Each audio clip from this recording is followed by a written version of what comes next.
আমাদের জীবনের প্রত্যেকটা ক্ষেত্রে ভয়কে জয় করা উচিত এবং ভয়কে জয় করে এগিয়ে যাওয়া উচিত। আমাদের ভয়কে জয় করা উচিত কেন জানেন? ব্যক্তিগত উন্নতির জন্যও ভয়কে জয় করা উচিত। নিজেকে ছাড়িয়ে যেতে ভয়ের সীমা পার হতে হয়।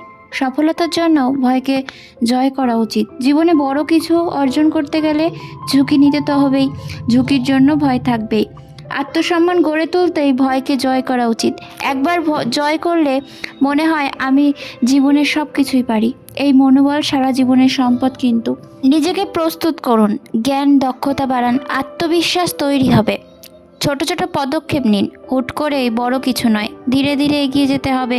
ভুল থেকে শিক্ষা গ্রহণ করতে হবে, শেখার সুযোগ হিসাবে দেখতে হবে। ইতিবাচকভাবে ভাবুন, নিজের চিন্তাধারায় পরিবর্তন আনুন, অনুপ্রেরণা নিন, সফল মানুষদের গল্প পড়ুন, শুনুন। তারাও একসময় ভয় পেতেন, তারপরে এই ভয়কে জয় করেছেন। থমাস এডিসন অনেকবার ব্যর্থ হয়েছিলেন, কিন্তু ভয় না পেয়ে এগিয়ে গিয়েছিলেন বলেই তিনি বাল্ব আবিষ্কার করেছেন।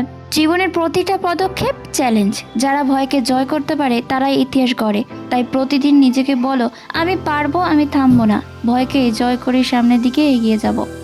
চাইলে সমস্ত কিছুই পারা যায়, শুধু ভয় না পেয়ে ধৈর্য ধরে এগিয়ে যেতে হবে। ভয় তো জীবনে সব সময় থাকবে, চ্যালেঞ্জ তত বড় হবে, কিন্তু মনে রেখো প্রতিটি ভয়ের মধ্যেই লুকিয়ে থাকে নতুন কিছু আশার আলো, শেখার সুযোগ। ভয়ের মুখোমুখি হলেই সত্যিকারের সাহস তৈরি হয়। সাহস মানে ভয় না পাওয়া নয়, বরং ভয় পেয়েও সামনে এগিয়ে যাওয়া। যে ভয়কে জয় করতে পারে সাফল্য তারাই দরজার কড়ায় নাড়ে। ব্যর্থতার ভয়, সমালোচনার ভয়, অজানা ভয়, এগুলোকে জয় করলে জীবনে বড় কিছু করা সম্ভব।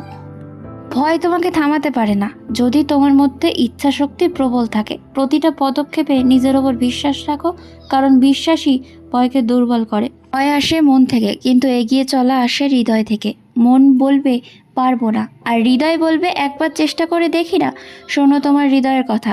যে নিজেকে ভয়কে চেনে সে নিজের শক্তিকেও চেনে। নিজের দুর্বলতা বোঝা মানেই নিজের শক্তি তৈরি করার প্রথম ধাপ। আজকে ভিডিওর মাধ্যমে এতগুলো কথা কেন জানা বলেছি? এই কাজগুলো করার সময় তুমি কিন্তু প্রথম অনেক ভয় পাবে, অনেক ভয় আসবে যে না, আলপনা পেন্টিং করতে এতটা কষ্ট, এতটা পরিশ্রম, আমি হয়তো পারবো না। কিন্তু চেষ্টা তোমাকে একদিন সফলতার দিকে নিয়ে যাবে। তুমি যদি চেষ্টা করতে পারো তাহলে কিন্তু তুমি জীবনে অনেক কিছু পেতে পারো। তাই চেষ্টা করে যাও এবং সফলতার মুখ দেখার জন্য অবশ্যই পরিশ্রম করে যাও। যে ভয় পাবে না, যে ভাববে না আমি পারবো না, সে অবশ্যই পারবে। জীবন মানে প্রতিটা পদক্ষেপে যুদ্ধ।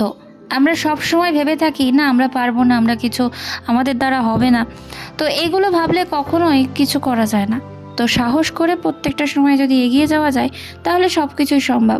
আমরা যখন প্রথম যে কোনো আঁকা শিখি তখন কিন্তু আমরা কষ্ট করে, মনে হয় যেন আমরা পারবো না এসব আঁকা, কতটা কঠিন, এসব আমাদের দ্বারা হবে না। কিন্তু একটা সময়ের পর কিন্তু ঠিকই হয়। কেন হয়? আমরা চেষ্টা করি এবং খুবই পরিশ্রম করি। চেষ্টা, পরিশ্রম এগুলো কিন্তু আমাদের জন্য অনেক উপকারী। তাই অবশ্যই সবাইকে চেষ্টা করতে হবে, পরিশ্রম করতে হবে, তাহলে ভালো রেজাল্ট পাওয়া যাবে। আশা করছি তোমরা কিন্তু এই ভিডিওর মাধ্যমে অনেক কিছু বুঝলে। কারণ এই আলপনা ডিজাইন কিন্তু অনেকটা ধৈর্যের বিষয়। তুমি যদি ধৈর্য না করতে পারো, না থাকে ধৈর্য, তাহলে কিন্তু কখনোই পারবে না। আরও সুন্দরভাবে হবে যদি তুমি মন দিয়ে ধৈর্য ধরে কাজগুলোকে করতে থাকো। কেমন লাগলো অবশ্যই কমেন্টে জানিয়ে যেও।